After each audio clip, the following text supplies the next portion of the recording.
Nvidia's top of the line, RTX 3090. No, there's no time for that. We've got to talk about this thing now.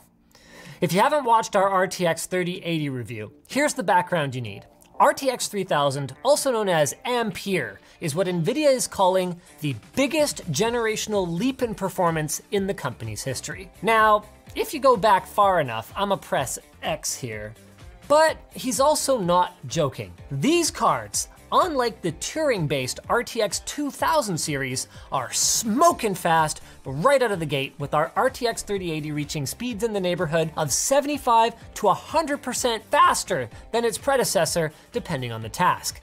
That, combined with Nvidia's super impressive DLSS 2.0 upscaling technology, means that 4K gaming went from someday to today, right now.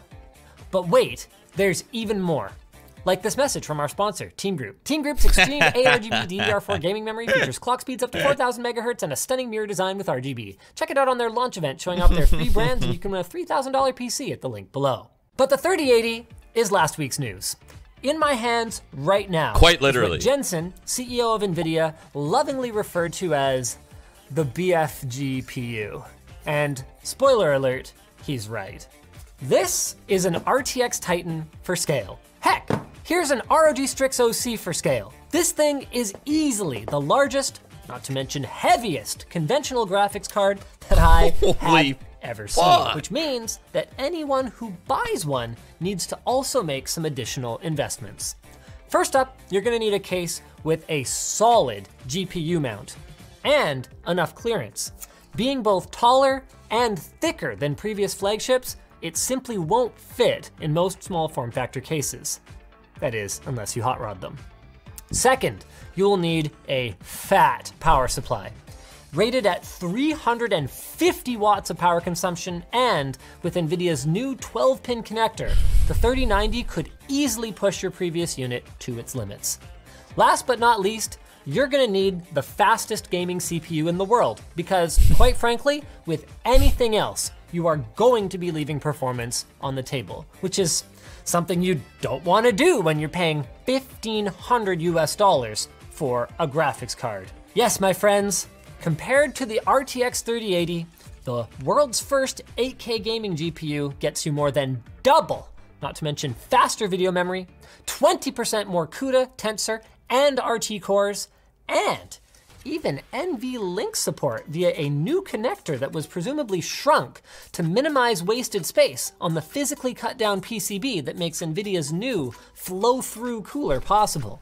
But wait, double the video memory? Why?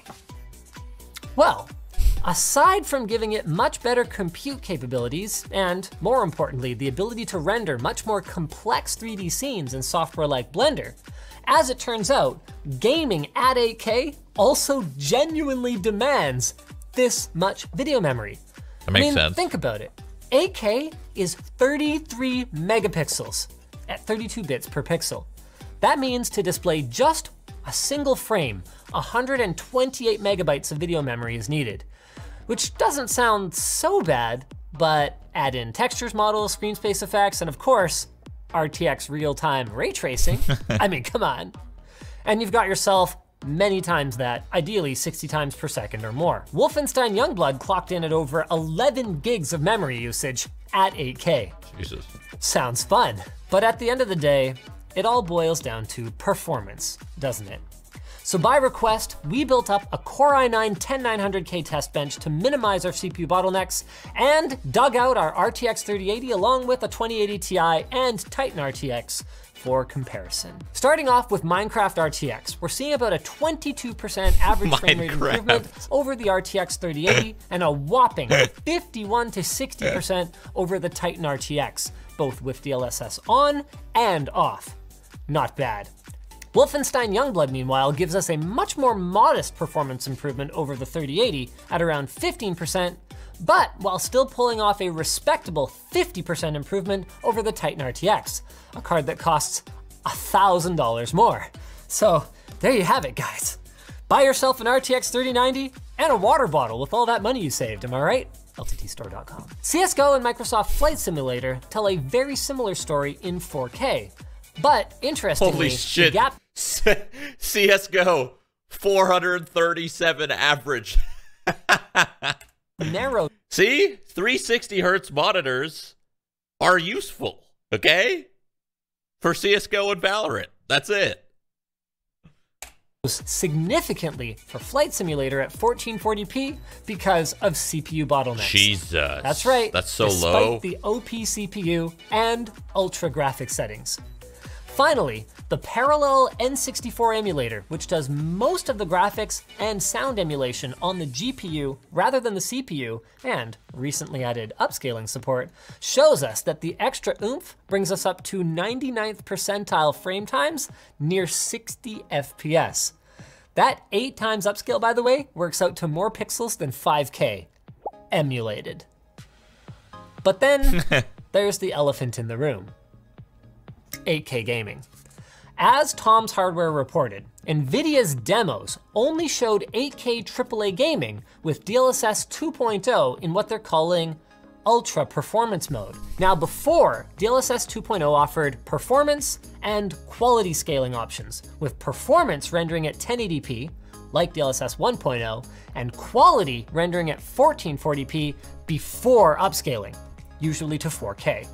Now, ultra performance still uses 1440p, but instead of performing a reasonable scaling jump up to 4K, it's trying to take that data and go all the way up to 8K. I mean, that's a lot of guesses to make in terms of, what are those smeary pixels?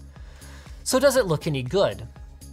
Well, on a 4K display, there's little point in using it, since the only real effect is similar to anti-aliasing, which can be had with less performance penalty in other ways. But if you are one of the privileged few with an 8K display today, here are some shots of what you can expect to see from 4K native versus 8K DLSS Ultra Performance versus 8K native. You can see clearly that 8K DLSS Ultra Performance I have a 1080p monitor, I can't see anything more clearly. detail than 4K does, even if it isn't quite up to 8K native standards. I mean, check out the text and distant details in this shot, for example. 8K DLSS ends up much closer to 8K native here, even if it's still not perfect. And the same deal with these grates on the floor in this shot. They're almost completely wiped out in 4K, but DLSS restores that. Now, performance is roughly 25% less than 4K, but that still puts us above the magic 60 FPS mark on average, which is pretty sweet if you shelled out for one of those new 8K TVs with HDMI 2.1. Even better is that not every game, even AAA games, necessarily needs to use DLSS. We ran Doom Eternal at native 8K with very high detail settings for what was honestly the most mind-bending experience I've had with this GPU so far, and we barely saw dips below 60 FPS. Also impressive during that session with the 88-inch TV was HDR gameplay recording with Shadowplay. Now, we had wanted to include a big section about performance and image quality, but the story is sort of already in the footage that you're looking at. It just worked, the performance hit was reasonable, and it looks as good as you could expect given the 100 megabit per second bitrate at such a massive resolution. Our entire 8K gaming experience video yesterday was shot with it running in the background without any hiccups whatsoever. Great job. Productivity though, is where the RTX 3090 both gets to stretch its legs and also get a little bit dicey. Going up against the Titan in Blender, we saw anywhere from a 50% improvement with the CPU optimized Gooseberry render all the way up past 100% more performance in the Pavilion Barcelona optics render. Yes, my friends, Gooseberry, a benchmark designed for CPUs, can run on all of these cards thanks to their ridiculous amounts of VRAM. Other rendering benchmarks like V-Ray, Redshift, and Octane Bench all provide similar numbers across the board, with the RTX 3090 hovering around the 15 to 20% mark over the 3080 and 50 to 80% over the Titan. Then there's SpecView Perf, where we can see that the RTX 3090 is, sorry, wait, what? No, go back to that. CATIA ran over 40% faster on the Titan? How does that make sense? Okay, so as it turns out, this card, while it has more raw chutzpah than the Titan RTX, and was introduced as if it were a Titan-ish, it isn't a Titan. When we spoke to Nvidia, they explained that there are driver optimizations for the Titan that have not been enabled for the RTX 3090 and presumably won't. And they confirmed that these results are 100% expected behavior, which kind of sucks, because if this thing is mostly just a giant overgrown 3080 Ti at $1,500, what's the Ampere Titan gonna cost? 3 grand?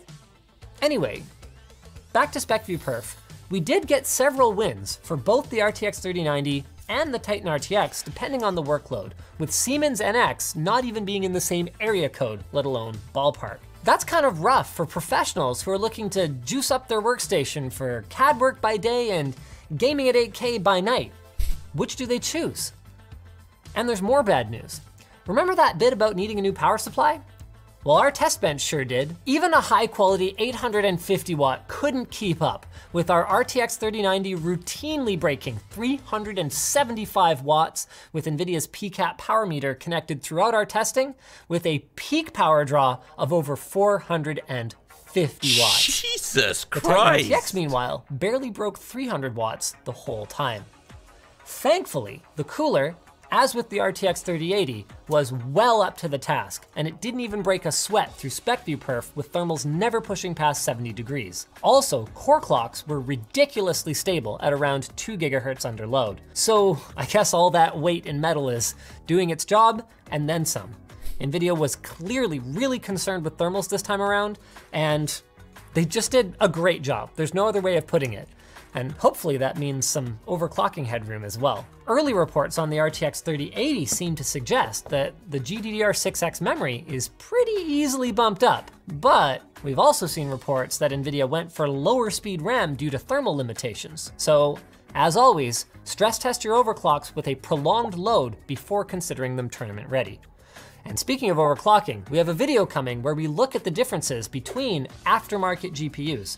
So make sure you get subscribed so you don't miss it. For now, these results leave me, there's no real word for it other than conflicted about the RTX 3090. On the one hand, it's a beast of a graphics card. But on the other hand, it's clear that Nvidia is holding it back so they don't eat into their Titan or Quadro lineups. Kind of like how Intel runs things with Xeon. That makes sense. It runs really cool with a fan that's not nearly as loud as the RTX 2000 series, but it guzzles power, and I can't help feeling like a doofus for buying it for workstation or CAD use, knowing that there could be a Titan coming down the line. True. That puts the 3090 squarely in prosumer/enthusiast territory. So like super high-end gamers, content creators, and especially 3D modelers are gonna love it. True. Which isn't a bad thing, it's just a niche thing. And I can't help but feel that Nvidia could have done more to make the 3090 shine. Do you think that's fair? Anthony?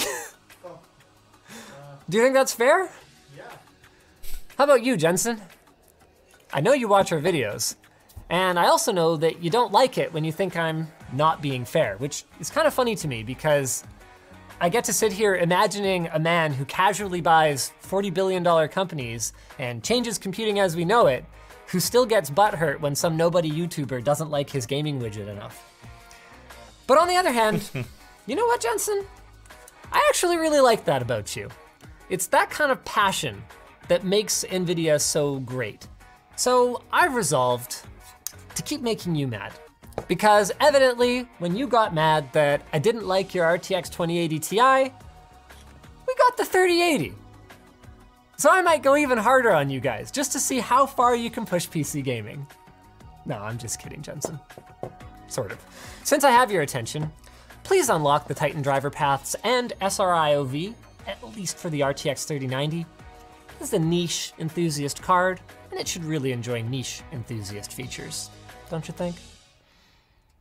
Just like our viewers enjoy my segues to sponsors like Privacy and 1Password, two services that prioritize security and convenience.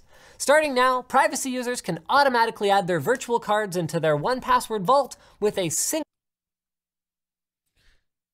All right. Well, there you have it.